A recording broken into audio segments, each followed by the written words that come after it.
بسم اللہ الرحمن الرحیم الحمد للہ رب العالمین والعاقبۃ للمتقین والصلاة والسلام علی سیدنا محمد النبی الأمی الکریم وعلی آلہ واصحابہ وبارک وسلم تسلیما کثیرا اما بعد فاعوذ باللہ من الشیطان الرجیم بسم اللہ الرحمن الرحیم سورۃ القصص مکیہ وہی 89 آیہ و9 رکوعات۔ یہ سورہ قصص مکی ہے جس کی 88 آیات اور 9 رکوع ہیں۔ اس کا شان نزول اور ابتدائی مقدمہ سورت ملاحظہ فرمائیں۔ بسم اللہ الرحمن الرحیم۔ طاسیم میم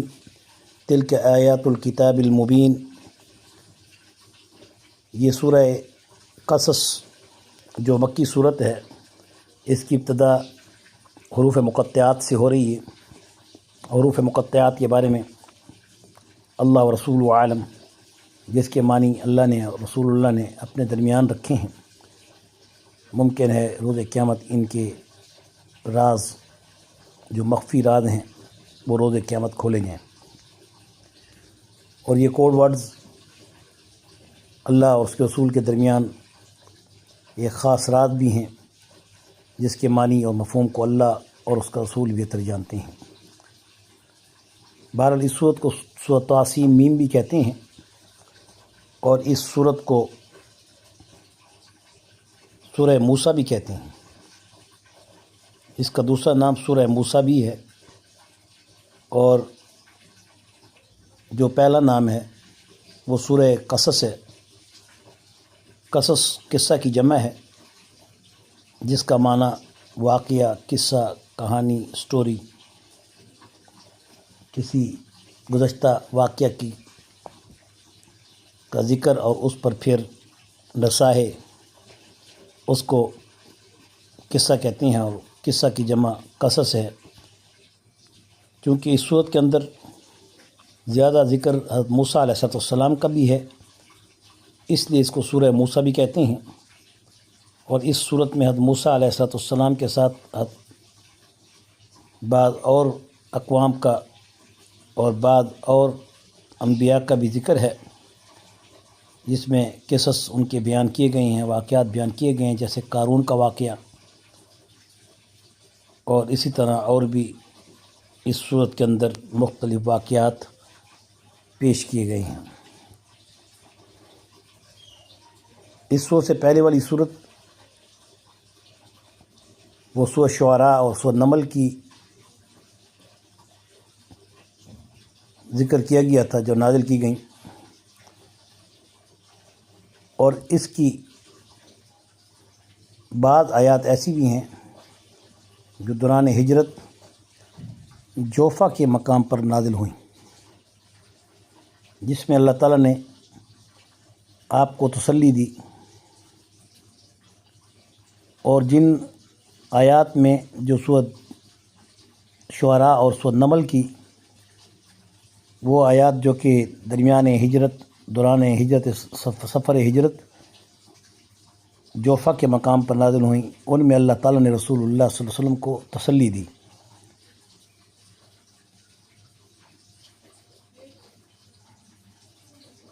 تو گویا یہ بھی معلوم ہوا کہ یہ سورہ جو ہے ہجرت سے پہلے مکی زندگی کے آخری دور میں نازل ہوئی۔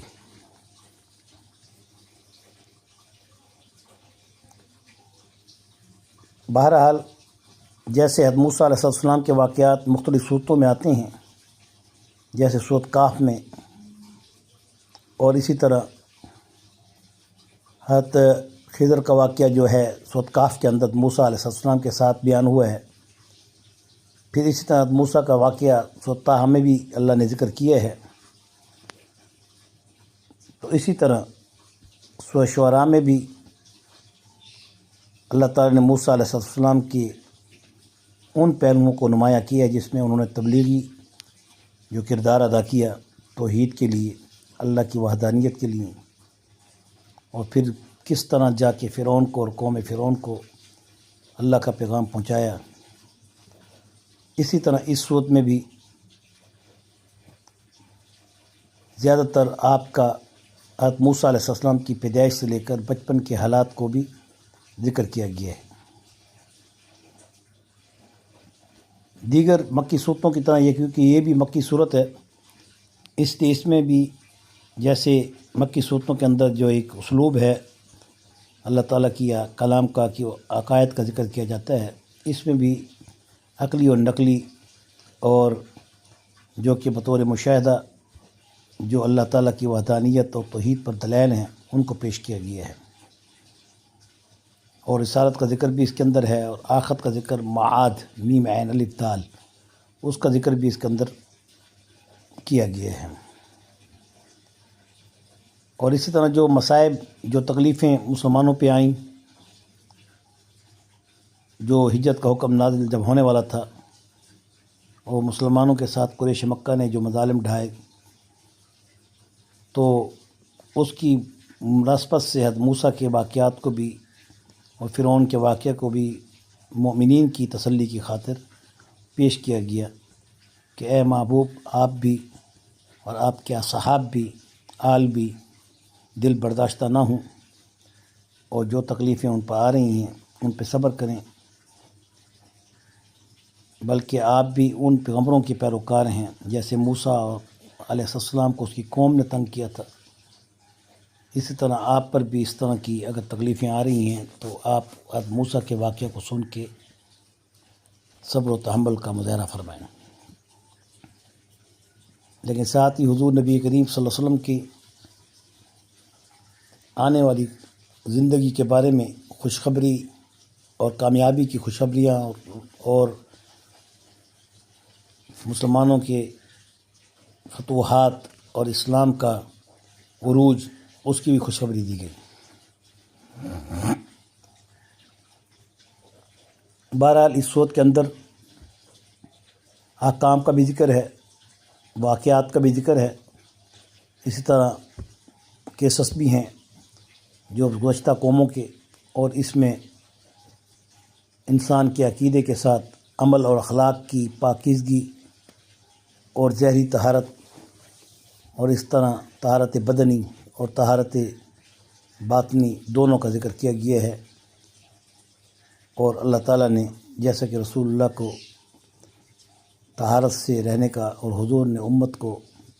یہ ارشاد فرمایا الطہور شطر الایمان، کہ طہارت نصف ایمان ہے، اس کا ذکر بالخصوص اس صورت میں کیا گیا ہے۔